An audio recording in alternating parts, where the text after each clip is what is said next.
नमस्कार। The deep dive में आपका स्वागत है। आज हम DSSB-PRT परीक्षा की तैयारी के लिए एक बहुत ही खास और फोकस्ड चर्चा करने वाले हैं। जी। हमारे साथ है एक विशेषज्ञ और आज हम शिक्षा के इतिहास, नीतियों और मनोविज्ञान से जुड़े 150 सबसे जरूरी सवालों को एक-एक करके कवर करेंगे। बिल्कुल, इसको एक रैपिड रिवीजन की तरह समझ सकते हैं। हमारा मकसद ये है कि हर सवाल का सीधा जवाब और एक लाइन में उसकी सबसे सरल व्याख्या आप तक पहुंचे। हाँ, ताकि तैयारी एकदम पक्की हो जाए। जी। तो फिर चलिए शुरू करते हैं। पहला पड़ाव है प्राचीन और ब्रिटिश कालीन शिक्षा।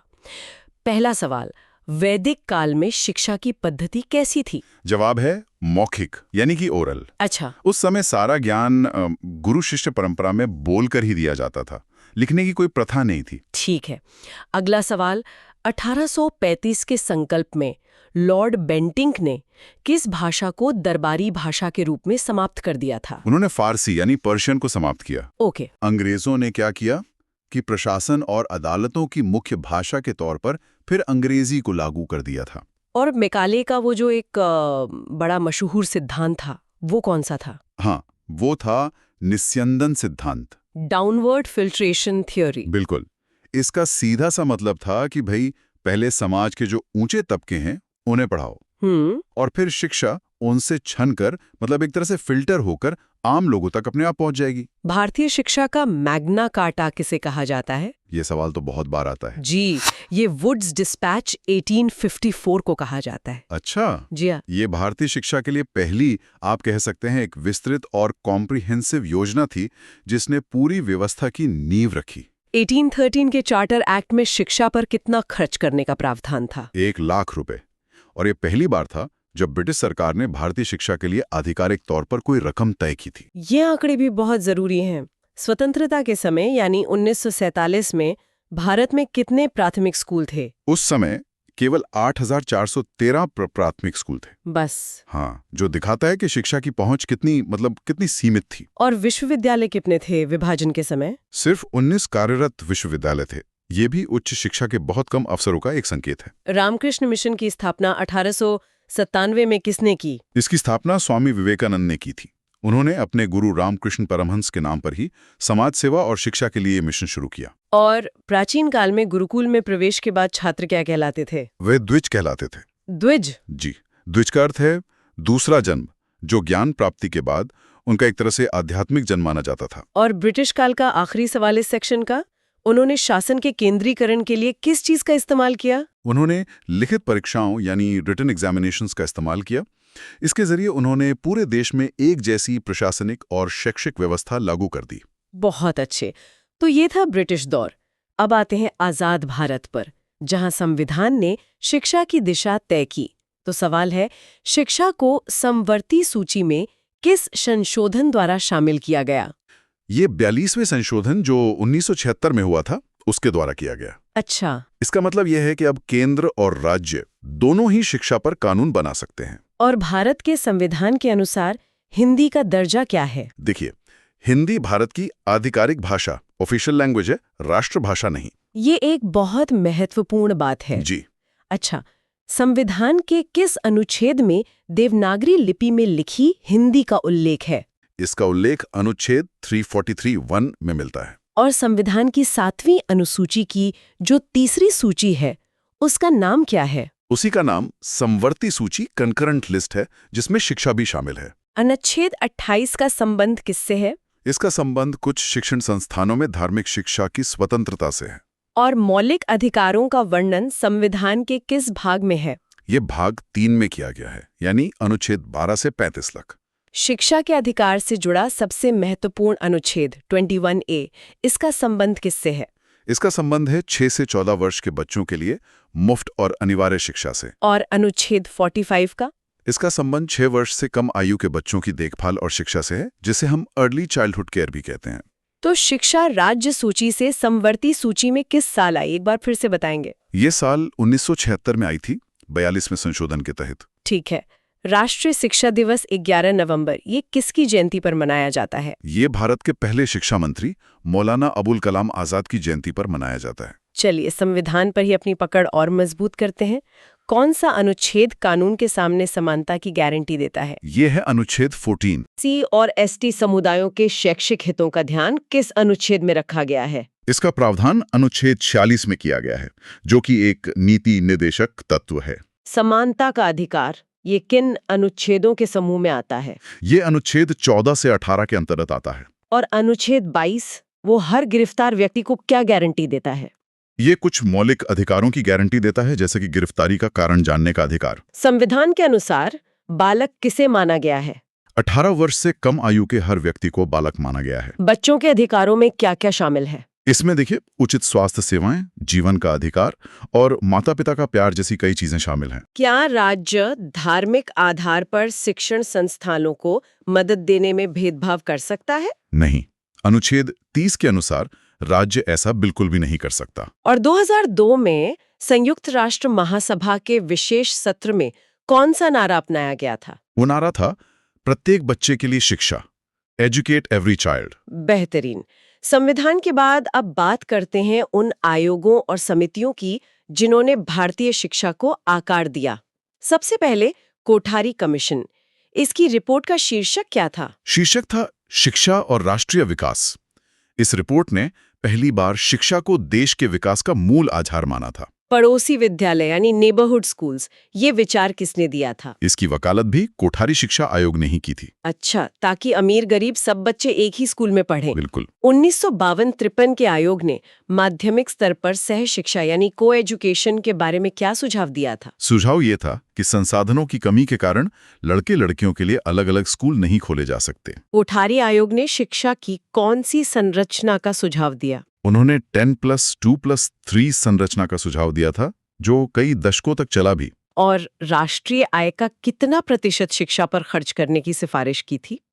उन्होंने जीडीपी का 6% शिक्षा पर खर्च करने को कहा था। कंप्यूटर सहायक अधिगम यानी कंप्यूटर असिस्टेड लर्निंग, इसका विचार किस आयोग से जुड़ा है? यह विचार भी कोठारी आयोग से ही जुड़ा है, जो उस समय के हिसाब से बहुत आगे की सोच थी। मुदालियर आयोग 1952-53, ये किस स्तर की शिक्षा से संबंधित था? यह माध्यमिक शिक्षा, सेकेंडरी एजुकेशन से संबंधित था। स्कूल संकुल यानी स्कूल कॉम्प्लेक्स की परिकल्पना सबसे पहले कहाँ स्थापित हुई? यह परिकल्पना सबसे पहले राजस्थान में स्थापित हुई थी। पहला एशियाई शिक्षा सम्मेलन 1971 में कहाँ आयोजित हुआ था? यह बेंगलोर में आयोजित किया गया था। और 1964 में गठित कोठारी आयोग के अध्यक्ष कौन थे? अध्यक्ष थे डीएस कोठारी। कोठारी कमीशन के बाद दो और बहुत महत्वपूर्ण समितियां आईं। यशपाल समिति की 1993 की रिपोर्ट का नाम क्या था? रिपोर्ट का मशहूर नाम है शिक्षा बिना बोझ के, है ना? Learning without burden. Learning without burden.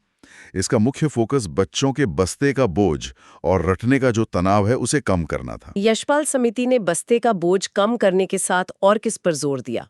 उन्होंने रटने की बजाय अवधारणाओं को समझने, कंसेप्चुअल अंडरस्टैंडिंग पर जोर दिया। एक प्रबुद्ध तथा मानवीय समाज की ओर, ये किस समिति की रिपोर्ट का शीर्षक है? यह आचार्य राममूर्ति समिति 1990 की रिपोर्ट है। और राममूर्ति समिति का गठन क्यों किया गया था? इसका गठन एनपीई 1986 की समीक्षा करने के लिए किया गया था। किस समिति ने सिफारिश की थी कि शिक्षक भी पंचायत या नगर पालिकाओं के अधीन होने चाहिए? यह सिफारिश राममूर्ति समिति ने ही की थी। यशपाल समिति जो 1992-93 में थी, उसमें अध्यक्ष समेत कुल कितने सदस्य थे?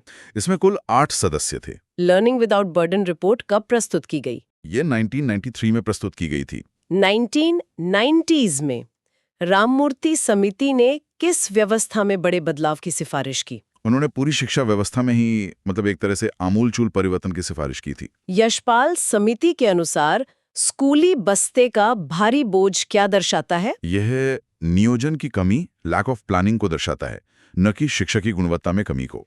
और जनार्दन रेड्डी समिति 1992 का मुख्य उद्देश्य क्या था? इसका उद्देश्य एनपीए 1986 की कार्य योजना, प्रोग्राम ऑफ एक्शन को तैयार करना था। बहुत खूब। अब सीधे चलते हैं राष्ट्रीय शिक्षा नीतियों पर। 1968 की राष्ट्रीय शिक्षा नीति ने शिक्षकों के लिए किस पर जोर दिया? इसने शिक्षकों के वेतन और सेवा शर्तों पर जोर दिया ताकि अच्छे लोग इस पेशे में आएं। राष्ट्रीय शिक्षा नीति एनपीए 1986 का मुख्य उद्देश्य क्या था? इसका मुख्य उद्देश्य संपूर्ण शिक्षा पद्धति को बेहतर बनाना और उसे 21वीं सदी के लिए तैयार करना था। एनपीए 1986 में विकलांग बच्चों के लिए किस तरह की शिक्षा का सुझाव दिया गया था? इसमें एकीकृत शिक्षा यानी इंटीग्रेटेड एजुकेशन का सुझाव था, ताकि वे सामान्य बच्चों के साथ पढ़ सकें। ऑपरेशन ब्लैकबोर्ड योजना किस नीति के तहत शुरू की गई? ये एनपीई 1986 के तहत ही शुरू की गई एक बहुत महत्वपूर्ण योजना थी। और इस ऑपरेशन ब्लैकबोर्ड का असल उद्देश्य क्या था? इसका उद्देश्य था प्राथमिक स्कूलों में न्यूनतम आवश्यक सुविधाएं प्रदान करना, जैसे 2 कमरे, 2 शिक्षक और कुछ शिक्षण सामग्री। एनबीई 1986 ने स्कूलों में योग को किस रूप में पेश करने की बात कही? इसे शारीरिक और मानसिक स्वास्थ्य के एक साधन के रूप में पेश करने की बात कही गई। सतत शिक्षा केंद्र यानी कंटिन्यूइंग एजुकेशन सेंटर्स की स्थापना की सिफारिश किसने की? यह सिफारिश भी एनपीई 1986 ने ही की थी। 1979 की राष्ट्रीय शिक्षा नीति ने पब्लिक स्कूलों के बारे में क्या कहा था? उसने कहा था कि उनकी विशिष्टता को समाप्त कर उन्हें सामान्य स्कूलों में मिला देना चाहिए। नवोदय विद्यालयों की स्थापना किस नीति के तहत हुई? इनकी स्थापना भी एनपीई 1986 के तहत ग्रामीण प्रतिभाशाली बच्चों के लिए हुई। एनपीए 1986 का एक महत्वपूर्ण शैक्षिक उद्देश्य क्या था? उद्देश्य था सार्वभौमिक पहुंच और नामांकन, यूनिवर्सल एक्सेस एंड एनरोलमेंट। नीतियों के बाद अब आते हैं सबसे महत्वपूर्ण कानून पर, आरटीई अधिनियम 2009। इसके अनुसार एक प्राथमिक विद्यालय में शिक्षक के लिए हर हफ्ते काम के घंटे कितने तय हैं? 45 घंटे। इसमें सिर्फ पढ़ाने का ही नहीं, बल्कि तैयारी का समय भी शामिल है। आरटीई 2009 के अनुसार कक्षाओं में गतिविधियां कैसी होनी चाहिए? ऐसी गतिविधियां जो सभी बच्चों को एक साथ संलग्न करें और उन्हें चुनौती भी दें।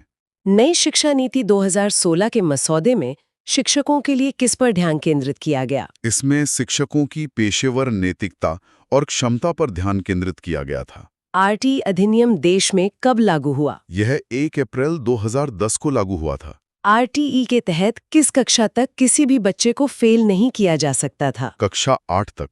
इसे नो डिटेंशन पॉलिसी भी कहते थे। चाहिए।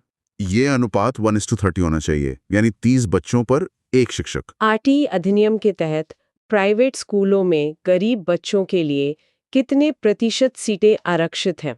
इसमें 25% सीटें आरक्षित हैं। नई शिक्षा नीति 2016 के अनुसार उच्च शिक्षा की गुणवत्ता में कमी का एक मुख्य कारण क्या है? कारण है शैक्षणिक बुनियादी ढांचे का अभाव। आरटीई के अनुसार स्कूल प्रबंधन समिति यानी एसएमसी में अभिभावकों का प्रतिशत कितना होना चाहिए? इसमें कम से कम 75% सदस्य अभिभावक होने चाहिए। स्कूल चलो अभियान का संबंध किससे है? इसका संबंध प्राथमिक शिक्षा का सार्वभौमिकरण करने से है। अब बात करते हैं उन संस्थाओं की जो शिक्षा की रीढ़ हैं। शुरुआत एनसीईआरटी से। इसकी स्थापना किस वर्ष हुई? इसकी स्थापना 1961 में हुई थी, 1 सितंबर को। एनसीईआरटी का पूरा नाम क्या है? National council of educational research and training, यानी राष्ट्रीय शैक्षिक अनुसंधान और प्रशिक्षण परिषद। अच्छा, इनमें से क्या एनसीईआरटी का मुख्य कार्य नहीं है? विश्वविद्यालयों को अनुदान देना इसका कार्य नहीं है। तो ये काम किसका है? ये काम यूजीसी का है। एनसीईआरटी के अनुसार कला शिक्षा के लिए स्कूल में कितना समय दिया जाना चाहिए? कुल समय का 14 हिस्सा, यानी लगभग 25%। स्कूलों के लिए विज्ञान किट तैयार करना किसका काम है?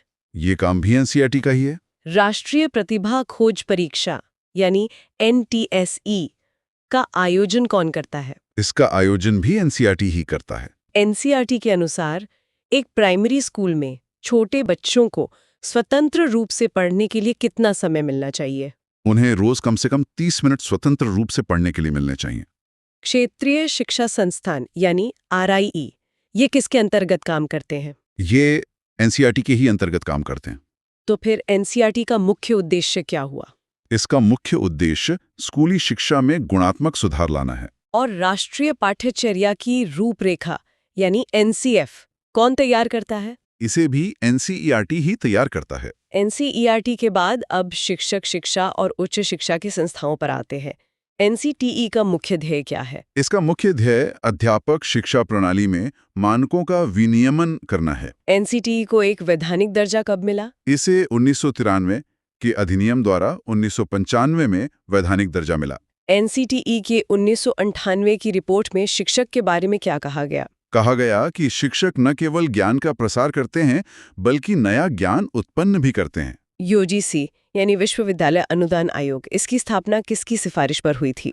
यह राधाकृष्ण आयोग 1948 की सिफारिश पर हुई थी। और इसका विधिवत उद्घाटन कब और किसने किया? 1953 में मौलाना आजाद द्वारा इसका उद्घाटन किया गया। यूजीसी को संसद के अधिनियम द्वारा एक वैधानिक निकाय कब बनाया गया? इसे 1956 में वैधानिक निकाय बनाया गया था। यूजीसी के कितने क्षेत्रीय केंद्र हैं? इसके 6 क्षेत्रीय केंद्र हैं। शिक्षक शिक्षा मतलब टीचर एजुकेशन के लिए पाठ्यक्रम और मान्यता कौन तय करता है? ये एनसीटीई तय करता है। और बीएड और डीएलएड कॉलेजों को मान्यता कौन सी संस्था देती है?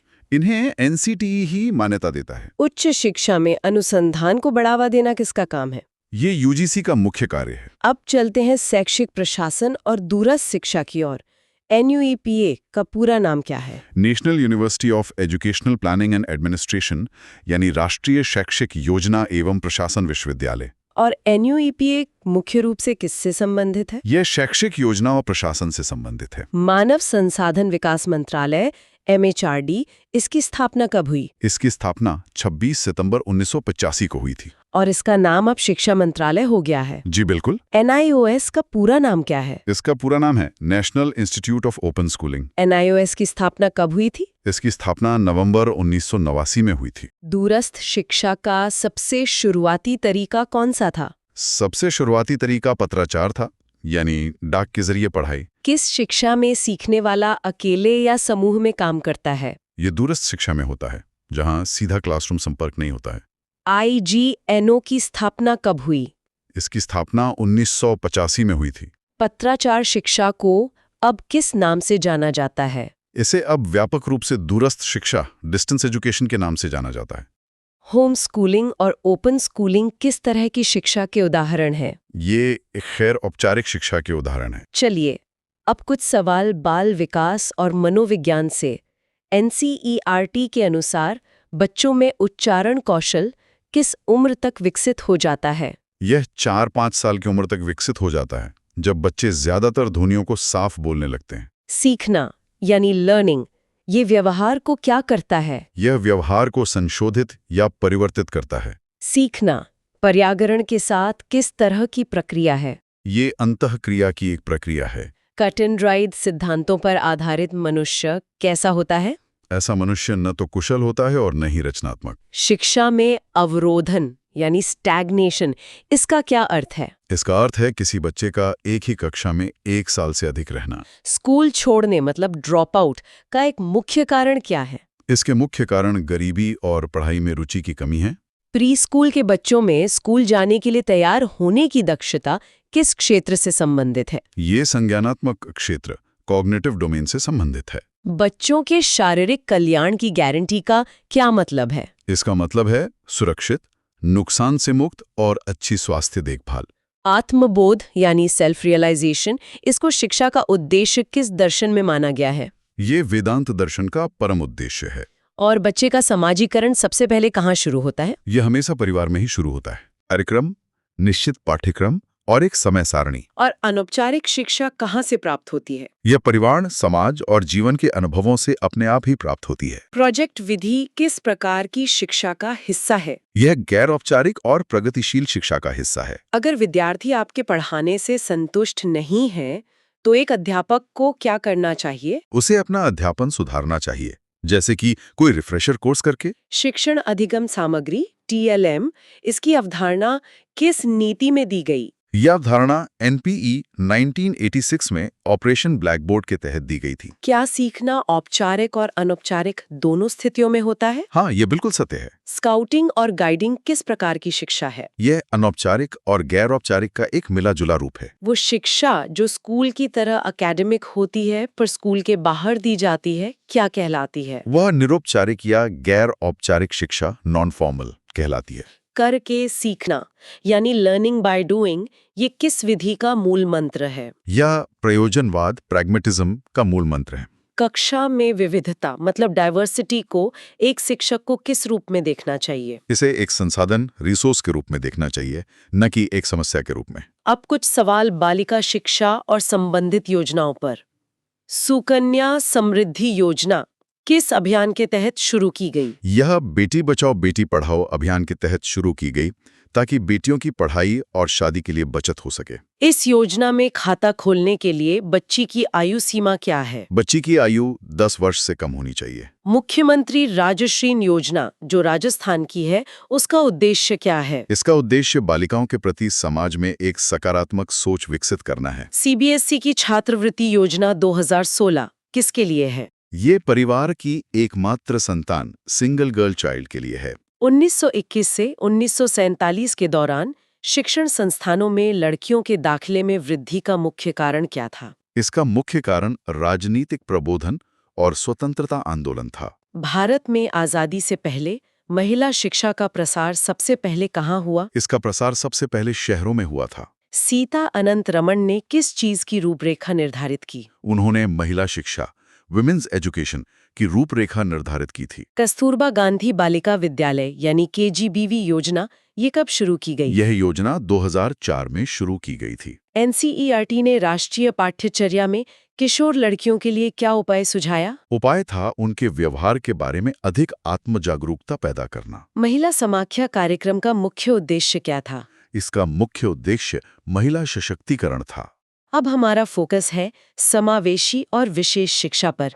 भारतीय पुनर्वास परिषद यानी आरसीआई की स्थापना एक पंजीकृत सोसाइटी के रूप में कब हुई? ये 1986 में हुई थी। और आरसीआई अधिनियम संसद द्वारा कब पारित किया गया? ये सितंबर 1992 में पारित किया गया और आरसीआई एक सांविधिक निकाय बन गया। आरसीआई का मुख्य कार्य क्या है? इसका मुख्य कार्य विकलांगता वाले व्यक्तियों को दी जाने वाली सेवाओं का विनियमन और मॉनिटरिंग करना है। एनपीई 1986 में विकलांग बच्चों के लिए कौन सा कार्यक्रम सुझाया गया था? इसमें एकीकृत शिक्षा, इंटीग्रेटेड एजुकेशन का कार्यक्रम सुझाया गया था। एकीकृत शिक्षा का उद्देश्य क्या है? इसका उद्देश्य विकलांग बच्चों को नियमित स्कूलों में सामान्य बच्चों के साथ पढ़ाना है। और समावेशी शिक्षा यानी इंक्लूसिव एजुकेशन का क्या अर्थ है? इसका अर्थ है सभी प्रकार के बच्चों को, चाहे उनकी जरूरतें कुछ भी हों, एक साथ एक ही कक्षा में पढ़ाना। मानसिक रूप से विमंदित बच्चों के लिए शिक्षा का मुख्य उद्देश्य क्या होना चाहिए? मुख्य उद्देश्य उन्हें आत्मनिर्भर बनाना होना चाहिए। पीडब्ल्यूडी अधिनियम यानी पर्सन्स विद डिसेबिलिटीज एक्ट कब लागू हुआ? यह 1995 में लागू हुआ था। विशेष शिक्षा स्पेशल एजुकेशन ये किसके लिए होती है? ये विशिष्ट आवश्यकताओं वाले बच्चों के लिए होती है। एक समावेशी कक्षा में शिक्षक की भूमिका क्या होती है? शिक्षक की भूमिका एक सुविधा प्रदाता फैसिलिटेटर की होती है। और अब हम आ गए हैं अपने अंतिम खंड पर, जिसमें कुछ विविध लेकिन बहुत महत्वपूर्ण प्रश्न हैं। सड़क के बच्चों के लिए बाल गृह और अनौपचारिक शिक्षा किसके द्वारा चलाए जा रहे हैं? ये मुख्य रूप से एनजीओज और स्वैच्छिक संगठनों द्वारा चलाए जा रहे हैं, जो इन बच्चों को शिक्षा और आश्रय देते हैं। जी। वयस्क शिक्षक कौन ग्रहण नहीं करते? स्कूल जाने वाले बच्चे से ग्रहण नहीं करते, क्योंकि ये कार्यक्रम उन वयस्कों के लिए है जो पढ़ नहीं पाए। भारत में स्कूली शिक्षा को मोटे तौर पर कितने चरणों में बांटा जा सकता है? इसे 4 चरणों में बांटा जा सकता है: प्राथमिक, उच्च प्राथमिक, माध्यमिक और उच्च माध्यमिक। मिड डे मील योजना का मुख्य उद्देश्य क्या है? इसका मुख्य उद्देश्य स्कूल में नामांकन बढ़ाना और बच्चों का पोषण स्तर सुधारना है। ऑपरेशन ब्लैक बोर्ड में शिक्षण सामग्री या टीएलएम के लिए किसे जिम्मेदार बनाया गया? इसके लिए केंद्र और राज्य सरकार दोनों को जिम्मेदार बनाया गया था। जन शिक्षण संस्थान किससे संबंधित है? यह व्यावसायिक प्रशिक्षण और प्रौढ़ शिक्षा से संबंधित है। प्राचीन भारत में शिक्षा का माध्यम क्या था? माध्यम मुख्य रूप से संस्कृत था। शिक्षा में फिल्ट्रेशन थ्योरी किस गवर्नर जनरल के काल में लागू हुई? यह लॉर्ड विलियम बेंटिक के काल में लागू हुई थी। भारत में बहुस्तरीय आयोजन यानी मल्टी लेवल प्लानिंग में उच्चतम स्तर क्या है? उच्चतम स्तर राष्ट्र नेशनल लेवल है। और आज का अंतिम और सबसे महत्वपूर्ण सवाल, शिक्षा का अंतिम उद्देश्य क्या है? शिक्षा का अंतिम उद्देश्य है बालक का सर्वांगीण विकास। सर्वांगीण विकास? जी, इसका अर्थ है बच्चे का शारीरिक, मानसिक, सामाजिक और भावनात्मक हर तरह से विकास करना। तो ये थे हमारे 150 सबसे महत्वपूर्ण प्रश्न और उनके जवाब। उम्मीद है ये रैपिड रिवीजन सेशन सबके लिए बहुत फायदेमंद साबित होगा। बिल्कुल। इन सभी तथ्यों को दोहराते रहें और अपनी मेहनत पर पूरा विश्वास रखें। आपकी सफलता निश्चित है। हमारी तरफ से आपको बहुत बहुत शुभकामनाएं।